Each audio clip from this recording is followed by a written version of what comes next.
देश में सफलतापूर्वक स्टार्टअप्स की प्रगति को देख प्रधानमंत्री नरेंद्र मोदी ने शनिवार को एक बड़ा ऐलान किया। प्रधानमंत्री नरेंद्र मोदी ने ऐलान किया है कि देश में हर साल 16 जनवरी को नेशनल स्टार्टअप डे मनाया जाएगा। स्टार्टअप इंडिया के 6 साल पूरे होने पर पीएम ने इस बात का ऐलान किया। पीएम मोदी ने इस मौके पर कहा कि मैं आपको विश्वास दिलाता हूं कि आपके सभी सुझावों, विचारों और नवाचारों को सरकार से पूरा समर्थन मिलेगा। स्टार्टअप्स का ये कल्चर देश के दूर दराज तक पहुंचे, इसके लिए 16 जनवरी को अब नेशनल स्टार्टअप डे के रूप में मनाने का फैसला किया गया है। 2022 का ये वर्ष भारतीय स्टार्टअप इकोसिस्टम के लिए और भी नई संभावनाएं लेकर आया है। आजादी के 75वें वर्ष में स्टार्टअप इंडिया इनोवेशन वीक का ये आयोजन और भी महत्वपूर्ण है। जब भारत अपनी आजादी के 100 वर्ष पूरे करेगा, उस भव्य भारत के निर्माण में आपकी भूमिका बहुत बड़ी है। देश के उन सभी स्टार्टअप्स को, सभी इनोवेटिव युवाओं को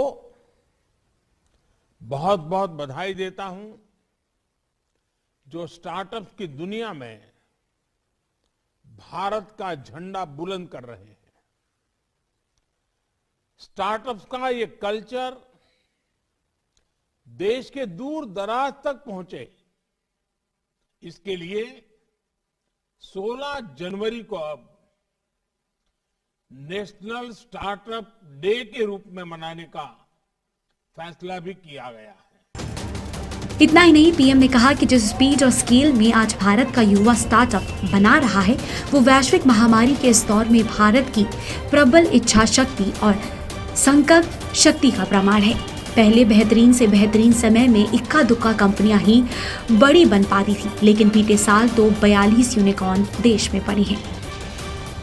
जिस स्पीड और जिस स्केल पर आज भारत का युवा स्टार्टअप बना रहा है, वो वैश्विक महामारी के इस दौर में भारतीयों की प्रबल इच्छा शक्ति और संकल्प शक्ति का प्रमाण है।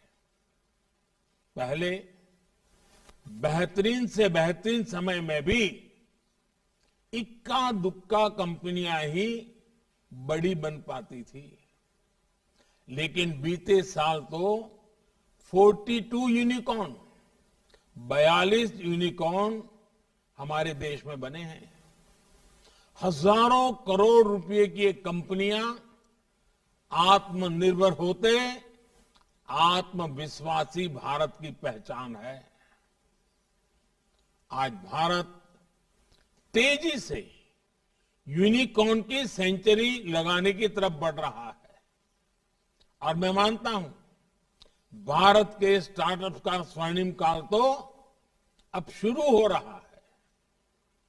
भारत की जो विविधता है, वो हमारी बहुत बड़ी ताकत है। आप अपने सपनों को सिर्फ लोकल न रखें, ग्लोबल बनाएं। इस मंत्र को याद रखिए, let us innovate for India, innovate from India. प्रधानमंत्री का देश के विकास में महत्वपूर्ण योगदान देने के लिए स्टार्टअप उद्योगों की क्षमता में दृढ़ विश्वास रहा है। पीएम ने इसी के साथ ये भी कहा कि हमारा प्रयास देश में बचपन से स्टूडेंट्स में इनोवेशन के प्रति आकर्षण पैदा करने, इनोवेशन को इंस्टीट्यूशनलाइज करने का है, क्योंकि देश में इस क्षेत्र में अत्यधिक प्रगति हो रही है।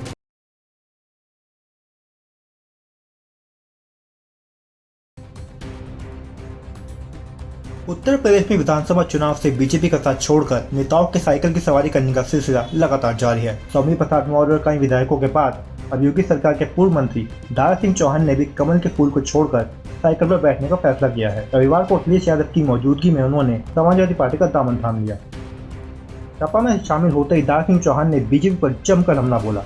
उन्होंने कहा कि जब 2017 में बीजेपी की सरकार बनी थी तो ये नारा दिया गया था कि सबका साथ सबका विकास होगा, लेकिन विकास सिर्फ कुछ चंद लोगों का ही हुआ। जब 17 में भारतीय जनता पार्टी की सरकार बनी थी ये नारा दिया गया था कि सबका साथ सबका विकास। साथ तो सबका लिया, लेकिन विकास कुछ चंद लोगों का हुआ। इस प्रदेश देश में रहने वाले चंद लोगों का विकास हुआ, बाकी लोगों को उनके हालात पे छोड़ दिया गया। वहीं पूर्व आईपीएस अधिकारी असीम अरुण के बीजेपी ज्वाइन करने पर अखिलेश यादव ने बड़ा हमला बोलते हुए कहा कि वो चुनाव आयोग की इसकी शिकायत करेंगे कि जो अधिकारी 5 साल सरकार के साथ काम कर रहे थे उन पर कार्रवाई की जाए, क्योंकि ये लोग बीजेपी के लिए ही काम कर रहे थे। और जो अधिकारी,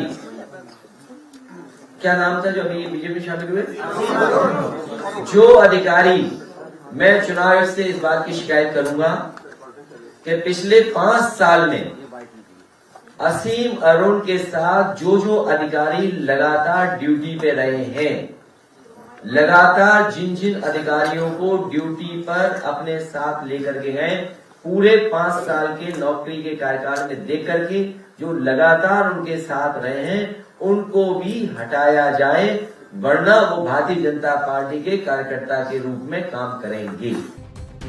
वहीं दूसरी ओर बीजेपी और समाजवादी पार्टी की जारी लिस्ट पर घमासान मचा हुआ है। सीएम योगी आदित्यनाथ ने समाजवादी पार्टी के उम्मीदवारों की सूची पर तीखा हमला बोलते हुए कहा कि समाजवादी पार्टी दंगाइयों और हिस्ट्री शीटरों को टिकट दे रही है। समाजवादी पार्टी गठबंधन की जो सूची आई है उस सूची को भी सबने देखा है। कैराना में हिंदू व्यापारियों के पलायन के लिए जिम्मेदार लोगों को टिकट देना, मुजफ्फरनगर के दंगाइयों को टिकट देना, बुलंदशहर और अन्य लोनी में हिस्ट्री सीटर को, पेशेवर हिस्ट्री सीटर को और अपराधियों को टिकट देना, इस समाजवादी पार्टी और गठबंधन के चरित्र को उजागर कर देता है। इन पेशेवर अपराधी और माफियाओं को सत्ता में ला करके सत्ता को शोषण का प्रतीक बनाना, यही इनका सामाजिक न्याय है। यूपी के चुनावी रण में बयानबाजियों का तीखा दौर लगातार जारी है और अभी तो ये सिर्फ शुरुआत ही है, क्योंकि जैसे जैसे चुनाव की तारीख पास आती जाएगी वैसे वैसे राजनीतिक पार्टियों का एक दूसरे पर हमले और तेज होने की पूरी उम्मीद है।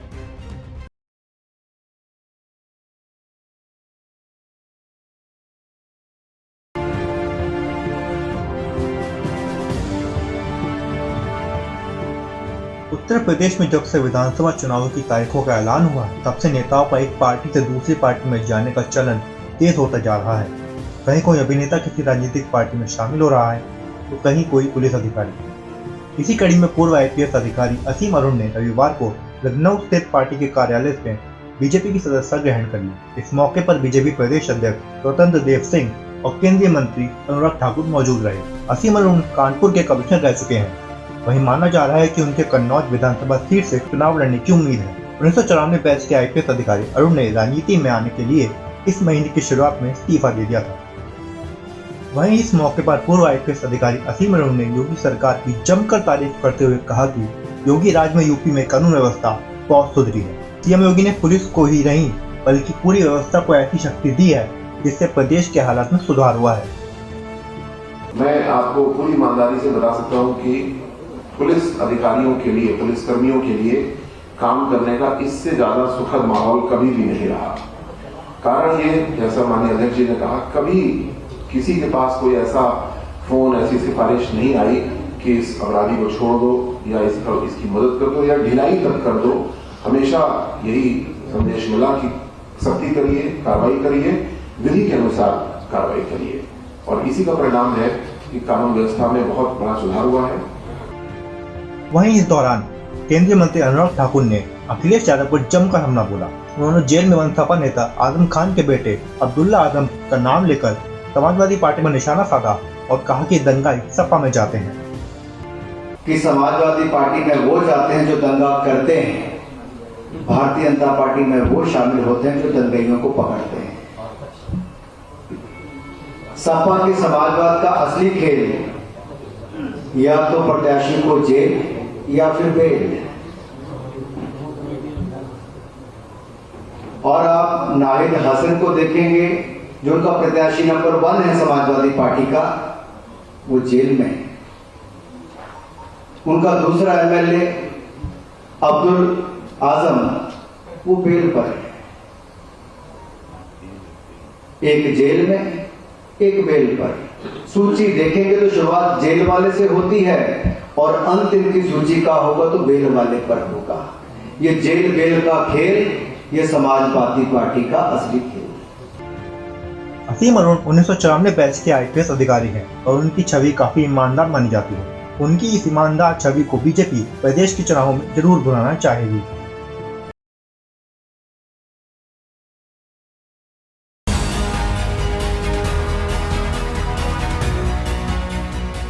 देश में कोरोना की तीसरी लहर कहर बरपाने लगी है। कोरोना के मामलों ने 2.5 लाख का आंकड़ा पार कर लिया है। कई राज्यों में कोरोना के हालात लगातार खतरनाक बने हुए हैं, लेकिन इस इतर दिल्ली में कोरोना के बढ़ते मामलों के बीच रात बड़ी खबर सामने आने लगी है। दिल्ली के कोरोना के मामलों में अब गिरावट दर्ज की जा रही है। दिल्ली के स्वास्थ्य मंत्री सत्येंद्र जैन ने रविवार को बताया कि राजधानी में केस लगातार कम होते जा रहे हैं। वहीं आज 17,000 मामले सामने आने की उम्मीद। कल दिल्ली में 20,718 20,718 पॉजिटिव केसेस आए। पॉजिटिविटी 30% थी और 30 डेथ थी। हमारे जो बेड ऑक्यूपाइड हैं वो 2600 बेड ऑक्यूपाइड हैं और लगभग 13,000 बेड अभी भी दिल्ली के अस्पतालों में खाली हैं। परसों के मुकाबले में कल केसेस काफ़ी कम है। पिछले 2 दिन से पहले एक बार 28,000 आए थे, फिर उसके बाद 24, फिर उसके बाद 20, तो लगातार तीसरा दिन था कि जिस दिन केसेस कम हो रहे थे। और आज का जो डाटा हम कंपाइल कर रहे हैं, जो शाम तक रिलीज़ किया जाएगा, उसमें लग रहा है 17,000 के केस लगभग आने चाहिए। वहीं दिल्ली में बढ़ते कोरोना संक्रमण को फैलने से रोकने के लिए लगाया गया वीकेंड कर्फ्यू शुक्रवार 14 जनवरी की रात से लागू हो चुका है। ये वीकेंड कर्फ्यू शुक्रवार रात 10 बजे से सोमवार की सुबह 5 बजे तक जारी रहेगा। वीकेंड कर्फ्यू में लगाई गई पाबंदियों का असर रविवार को भी देखने को मिला। सभी गैर जरूरी दुकानें और दफ्तर बंद दिखे। कर्फ्यू की वजह से दिल्ली के सभी बाजार बंद दिखे। सड़कों और बाजारों में सन्नाटा पसरा रहा। ये राहत की खबर जरूर है कि दिल्ली में कोरोना के मामलों में गिरावट देखने को मिल रही है, लेकिन इसका ये बिल्कुल मतलब नहीं कि आप लापरवाही बरतने लगे और कोरोना गाइडलाइंस को हल्के में लेना शुरू कर दें। अभी हम सबको सावधान रहने की जरूरत है। अगर हम सावधान रहेंगे तो ये लगाई गई पाबंदियां भी जल्द हटनी शुरू हो जाएंगी।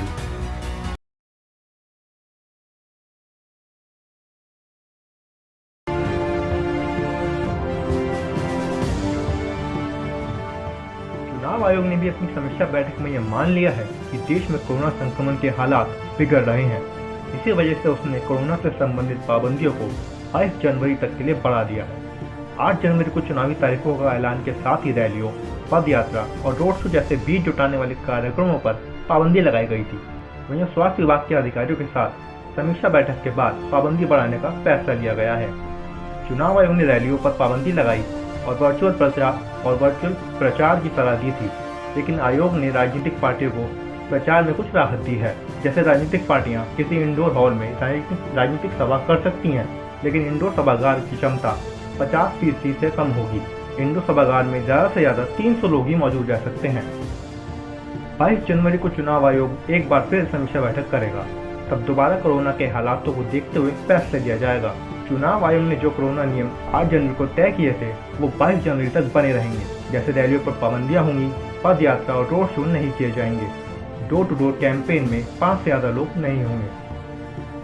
चुनाव आयोग ने ये पाबंदियां देश में कोरोना के बढ़ते खतरे को देखते हुए लगाई हैं, जिसे सभी राजनीतिक पार्टियों को मानना जरूरी है, ताकि चुनावी रैलियां और जनसभाएं कोरोना की सुपर स्प्रेडर न बन जाए।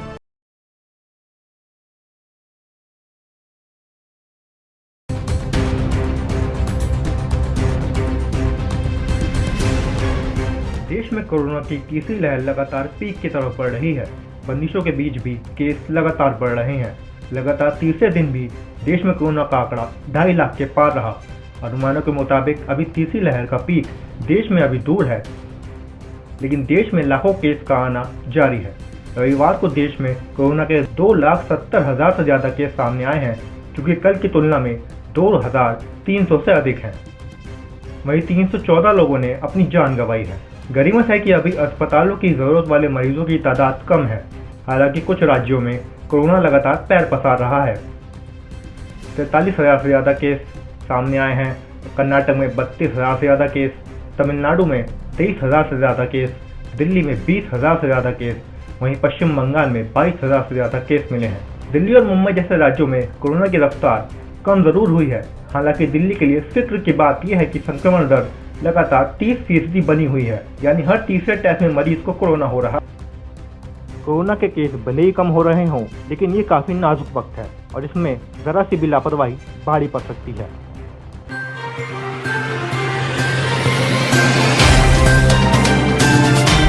Subscribe now and press the bell icon. Never miss an update.